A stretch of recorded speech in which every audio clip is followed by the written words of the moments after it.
प्यारे बच्चों आदाब, एक बार फिर आपका खैर मक़दम।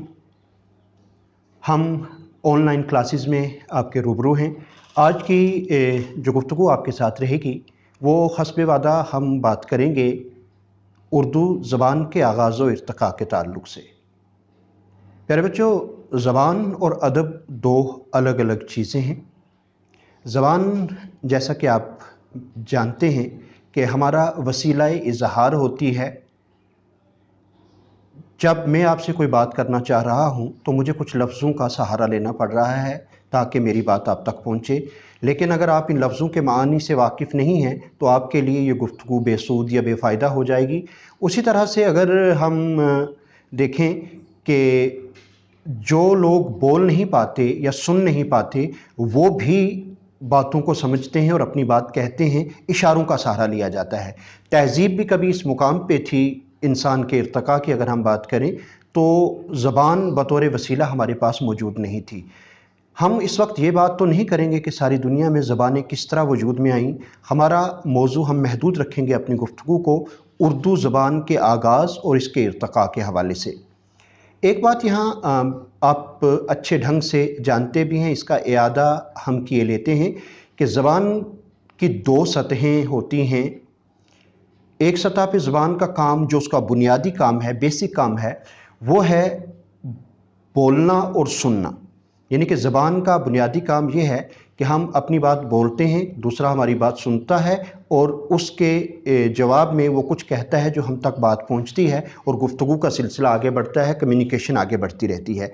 लेकिन इसी के साथ साथ अगर हम ये देखें कि ज़बान जो इर्तिक़ा इसका होता गया, तरक्की करती गई कोई भी ज़बान, तो बोलने और सुनने के साथ साथ लिखने और पढ़ने का जो सिलसिला था वो भी मारज़ वजूद में आया कि जो बातें कही जा रही हैं उनको महफूज किस तरीके से किया जाए। मैं बोल रहा हूँ, रिकॉर्ड हो रहा है, ये महफूज है हमारे पास, लेकिन इससे ज़्यादा बेहतर वसीला महफूज रखने का ये था उस वक्त कि चीज़ों को ज़ब्त तहरीर में लाया जाए, उनको कलम बंद कर लिया जाए। तो उसके लिए जो ज़ुबान की दूसरी सतह है, तो गोया आप समझ सकते हैं इस बात को कि ज़ुबान की चार महारतें मानी जाती हैं। कोई भी ज़ुबान हो, बोलना, सुनना, पढ़ना और लिखना। और माहिरीन ये कहते हैं कि ज़बान उस चीज़ का नाम है जिसका बुनियादी काम कम्युनिकेशन है। तो उर्दू ज़बान कैसे वजूद में आई और ज़बान की ज़रूरत ज़ाहिर है कम्युनिकेशन के लिए पड़ती है, इस पर हम गुफ्तगू करेंगे। जहाँ तक उर्दू ज़बान के आगाज़ की बात है, इस पर मुख्तलिफ़ उलमा जो हैं, मुख्तलिफ़ माहिरीन लिसानियात जो हैं, भाषा विज्ञानी जितने भी हैं, उन्होंने अपने अपने अलग व्यूज़ दिए हैं, उनके नज़रियात अलग अलग हैं। चार बड़े नज़रिए हैं जो उर्दू के आगाज़ के हवाले से बात करते हैं और हर नज़रिए में एक बात मुश्तरक पाई जाती है, वो ये है कि उर्दू बेशक हिंद आरियाई ज़ुबान है, लेकिन इसका फलना फूलना बढ़ना हिंदुस्तान में मुसलमानों की आमद के साथ जुड़ा हुआ है। एक ये मफरूज़ा, एक हाइपोथेसिस है जो तकरीबन सभी जो व्यूज़ हैं, सभी जो नज़रिए हैं उनमें पाया जाता है। दूसरा ये है कि उर्दू एक मखलूत ज़ुबान है, एक मिली जुली ज़ुबान है। इसमें कुछ लफ्ज़ किसी ज़ुबान के हैं, कुछ लफ्ज़ किसी ज़ुबान के, और इस तरह ये मार्ज़ वजूद में आई। इस पे मुख्तलिफ़ लोगों ने अपनी राय दी है। इसमें जो बड़े नज़रियात हैं उन्हीं से मिलती जुलती एक बात प्रोफेसर जगन्नाथ आज़ाद साहब ने अपनी शायरी में कही। आप सारे जानते हैं कि वो जम्मू यूनिवर्सिटी के शोबा उर्दू के भी सरबराह रहे हैं, एक कदावर अदबी और इल्मी शख्सियत माने जाते हैं। गुज़श्ता कुछ साल पहले उन्होंने इस दुनिया को छोड़ा है। जम्मू में ही उनकी जो आखिरी रसूमात अदा की गई हैं। तो जो लोग अदब से वाबस्ता हैं वो जगन्नाथ आज़ाद के नाम से बखूबी वाकिफ़ हैं और उनका सबसे ज़्यादा खिदमत ये है कि उनको माहिर इकबालियात माना जाता है सारी उर्दू दुनिया में, कि अल्लामा इकबाल की जो शायराना खिदमात हैं उन पे जिस कदर तहकीकात हुई हैं, उनमें से अगर जिस शख्स का नाम सर फ़हरिस्त आता है वो जगन्नाथ आज़ाद हैं। प्रोफेसर जगन्नाथ आज़ाद साहब ने उर्दू के हवाले से कुछ अशआर कहे थे, उर्दू के आगाज़ के हवाले से। वो कहते हैं कि मिले हिंदुस्तानी से जो बाहम तुर्क व ईरानी, तो मुश्किल हो गई एक दूसरे को बात समझानी। बहुत मुश्किल नज़र आया ये बाहम रब्त का आलम, ज़बान यार मन तुर्की व मन तुर्की नमी दानम। खुलूस कल्ब से मुश्किल ये हल हुई आखिर, नई गुफ्तगू की तर्ज दोनों को मिली आखिर। किया तजवीज़ ज़माने ने उर्दू नाम इसका, मुरव्वत जिसका शेवा है जहांगीरी है काम इसका।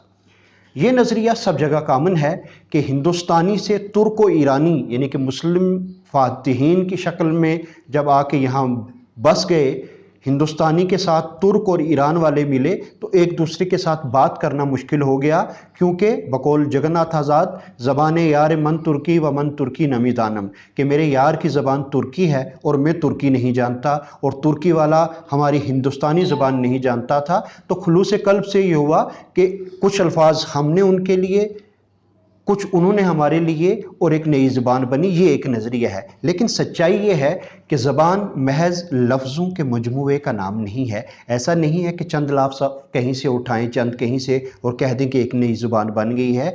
ज़ुबान बुनियादी तौर पर अपना एक ढांचा रखती है, अपना एक स्ट्रक्चर रखती है। हाँ, उस ढांचे पे आप अल्फाज के ज़ख़ीरे का इजाफ़ा कर सकते हैं, और ज़िंदा ज़ुबानों की निशानी भी यही है कि उनमें इंजज़ाब की सलाहियत पाई जाती है। वो दूसरी ज़बानों के अल्फाज को अपने अंदर जज़्ब करके अपने दामन को वसी ज़रूर करती हैं।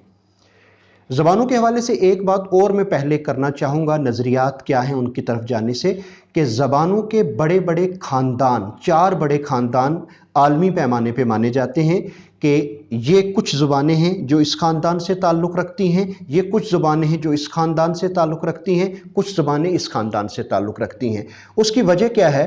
क्या ज़ख़ीरा अल्फाज, क्या कोई मखसूस इलाका? नहीं, ज़ख़ीरा अल्फाज या इलाका ज़बानों के लिए कैद नहीं है, बल्कि उसके लिए शर्त ये है कि ज़बान का अपना एक ढांचा, उसकी एक कवायद होती है, और जो ज़बान अपने अल्फाज को, अपनी सर्फ़ और नहव को, अपनी मॉर्फोलॉजी और सिंटैक्स को, अपनी पूरी व्याकरण को उसके आधार पर, उसकी बुनियाद पर आगे बढ़ाती है, तो ज़बान उस ख़ानदान की करार पाती है। जैसे हमारे हिंदुस्तान बड़े सगीर पाको हिंद में 2 बड़े ख़ानदान जो ज़बानों के पाए जाते हैं, उनमें हिंद आर्याई ख़ानदान सबसे पहले, और दूसरा द्राविड़ी ख़ानदान है। द्राविड़ ख़ानदान की जो ज़बानें हैं उनमें तमिल, तेलुगु, मलयालम और कन्नड़, ये 4 बड़ी ज़बानें शामिल हैं। उसके अलावा जो हमारा हिंद आर्याई ख़ानदान है, हिंद आर्याई की 3 सतहें हैं, कदीम हिंद आर्याई, वस्ती हिंद आर्याई और जदीद हिंद आर्याई। तो जो जदीद हिंद आर्याई हैं, जिनको अमूमन MIL कह दिया जाता है, मॉडर्न इंडियन लैंग्वेजेस, इसमें हम आसामी, बंगाली, हिंदी, उड़िया, हमारी मागधी, उसमें पंजाबी, उसमें हरियाणवी, राजस्थानी, मराठी, गुजराती, ये सारी ज़ुबानें और ख़ुसूसियत के साथ हमारी अपनी हिंदी और उर्दू, ये ज़बानें जो हैं मॉडर्न इंडियन लैंग्वेजेस हैं। तो लिहाजा हर ज़बान का एक ख़ानदान है। यहाँ ये बात आप जहन में रखिएगा कि उर्दू ज़बान जिस ख़ानदान से ताल्लुक़ रखती है, वो वही ज़बान है जिसमें माँ की हैसियत जो है, जननी की हैसियत जो है, वो संस्कृत ज़बान को हासिल है, और हिंदुस्तानी होने की हैसियत से उर्दू ज़बान हिंद आर्याई है। अब बात करते हैं उन 4 नज़रियात की जो उर्दू के आगाज़ और बाद अज़ां उसके इर्तका। आगाज़ कहते हैं शुरुआत होने को, बिगनिंग को, ओरिजिन को, और इर्तका कहा जाता है उसके विकास, उसके डेवलपमेंट को, कि ज़बान कैसे पैदा हुई और उसने कैसे तरक्की पाई। उर्दू के जो बड़े नज़रियात हैं उनमें से एक नज़रिया हम अलग करके रखेंगे जो सबसे मुस्तनद और सबसे मोतबर है, उस पर मुफस्सल गुफ्तगू करेंगे। 4 जो दीगर नज़रिए हैं उनको हम सरसरी ज़ेर बहस लाएंगे। इनमें से एक नज़रिया मोहम्मद हुसैन आज़ाद साहब ने अपनी किताब आब हयात में दिया। दूसरा नज़रिया नसीरुद्दीन हाशमी साहब ने दिया, उनकी किताब थी दक्कन में उर्दू। तीसरा नज़रिया सैयद सलमान नदवी साहब ने दिया, सिंध में उर्दू। और चौथा जो नज़रिया था, जो इन तमाम नज़रियात पर भारी है अपनी तहकीक की वजह से, वो था हाफिज़ महमूद शिरानी साहब का नज़रिया पंजाब में उर्दू।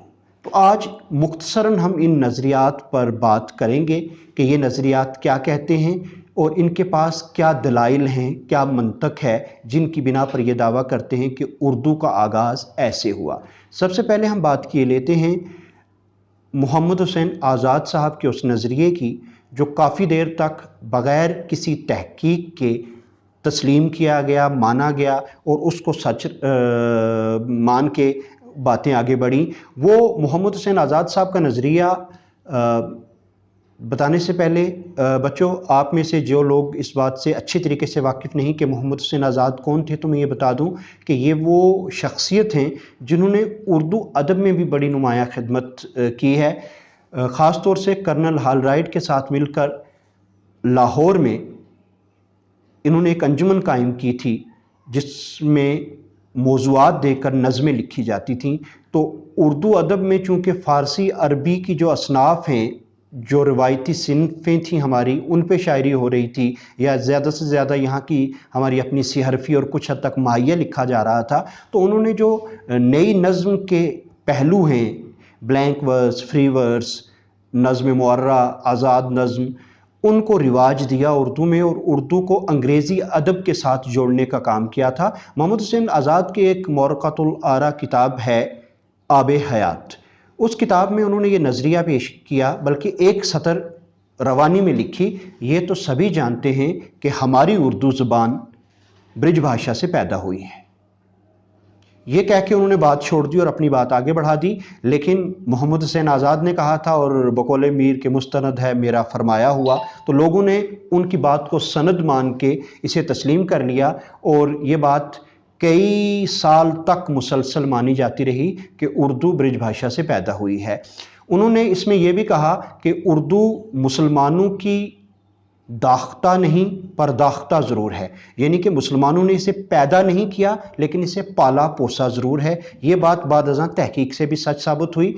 لیکن محمد حسین آزاد کا یہ نظریہ جب اس کو پرکھا گیا لسانیات کے اصولوں پر، لینگویج کے اصولوں پر، گرامر کے اصولوں پر، لنگوسٹکس جو ہے، جو ہمارے لنگوسٹس ہیں، انہوں نے جب اسے جانچا پرکھا اپنی کسوٹی پہ، تو یہ پایا کہ یہ نظریہ اس کسوٹی پہ کھرا نہیں اترتا۔